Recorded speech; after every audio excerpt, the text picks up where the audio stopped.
سلام، من پریسام. به چنل یوتیوب من خوش اومدین. امروز یه روز عادی از زندگیتونه، مثل هر روز. از خواب بیدار میشین، همونجوری که روی تختتون دراز کشیدین گوشیتون رو بر میدارین، میرید توی فضای مجازی پیام‌های واتساپتون رو چک میکنید، میرید توی اینستاگرام ریلز یا استوری دوستاتون رو نگاه میکنید، کلی ویدیو توی اکسپلور نگاه میکنید. حالا تا حالا شده از خودتون بپرسین چرا من باید این ویدیوها رو نگاه کنم؟ این ویدیو اصلا چه تأثیری تو زندگی من دارن؟ این ویدیوهایی که حتی چند دقیقه بعد اصلا یادمون نمیاد که محتواشون در مورد چیه، چرا ما باید اینا رو نگاه کنیم؟ واقعا چه تأثیری دارن؟ چرا ما این عادت رو داریم که میریم میشینیم این ویدیوها رو نگاه میکنیم؟ ببین، درسته که شاید این ویدیوها هیچ تأثیری توی زندگیمون نذارن، خب، ولی یه چیز خیلی خیلی مهمی رو از همه ما میگیره و اون چیز خیلی ارزشش بالاست. یعنی من میتونم بگم حتی ارزشش با طلا برابری میکنه، انقدر که مهم و با ارزشه. میدونید چیه؟ زمان. آره، زمان. درسته زمان به صورت رایگان در اختیار هممون هست، ولی اگه از دستش بدیم دیگه بر نمیگرده و ما ارزش واقعی زمان رو میدونید کی میفهمیم؟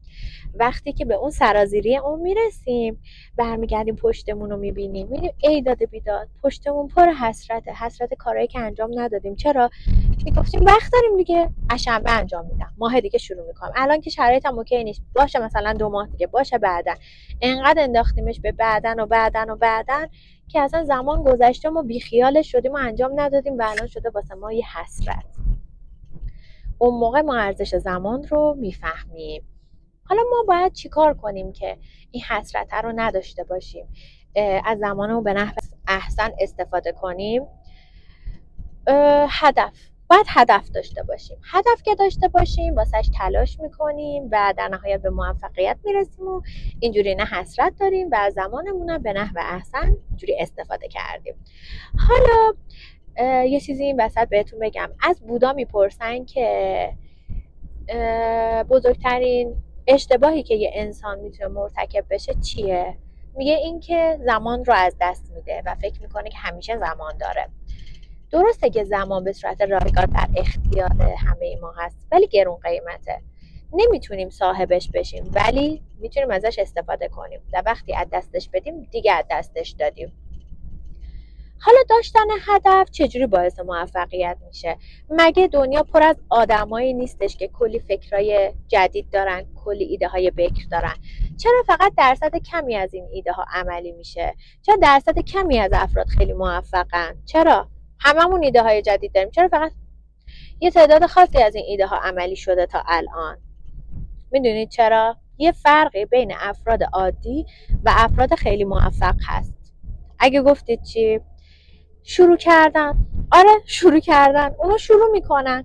ببین، خیلی از وقتا ما کلی ایده توی ذهنمون داریم، واسش برنامه‌ریزی میکنیم، این کارو میکنم اون کارو میکنم، ولی میگیم الان شرایطشو نداریم، الان من رو نقطه صفرم، الان این فلان چیز اوکی نیست. همش منتظریم یه موقعیتی برامون پیش بیاد. ولی افرادی که خیلی موفقن وقتی یه هدفی دارن شروع میکنن و همشون هم ببین از اول شروع خیلی عالی که ندارن. ممکنه حتی یه شروع معمولی داشته باشن، ممکنه حتی همون موقعی که شروع میکنن اصلا به شکست بخورن، دوباره یه راه دیگر رو امتحان میکنن، دوباره هم به شکست بخورن، بارها شکست رو تجربه کنن، ولی در نهایت اون استمرار داشتن و دل سرد نشدن باعث میشه که موفق بشن. این میشه تفاوت افراد عادی با افرادی که خیلی موفقن. اینه که اونا شروع میکنن. افراد موفق، میگم الان خیلی از شماها دوست دارید یه کاری رو شروع کنید، ولی فکر میکنید چون رو نقطه صفره نباید شروع کنید، در حالی که باید شروع کنید. باید چند بار شکست بخورید، آزمون خطا بکنید تا اون راهی که دقیقاً شما رو به هدفتون میرسه رو پیدا کنید و دل سرد نشید. در اصل باید استمرار داشته باشید.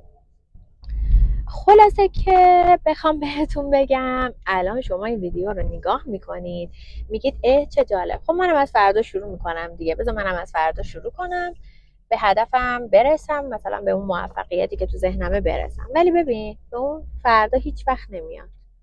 فردا، پس فردا، یه ماه دیگه هیچ وقت نمیاد. اگه میخوای موفق بشی همین الان که این ویدیو تموم میشه شروع کن. آره همین الان. اگه الان شروع کردی چند ماه دیگه که برمیگردی به چنین روزی فکر میکنی میگی چه کار خوبی کردم که منم شروع کردم و بالاخره موفق شدم. ولی اگه الان شروع نکردی بدون اون روز نمیاد. اون روزی که قراره تو شروع کنی هیچ وقت نمیاد. همینجوری هر روز میندازیش عقب. امیدوارم که از این ویدیو خوشتون اومده باشه. ببین همین الان برو شروع کن، ننداز برای یه روز دیگه.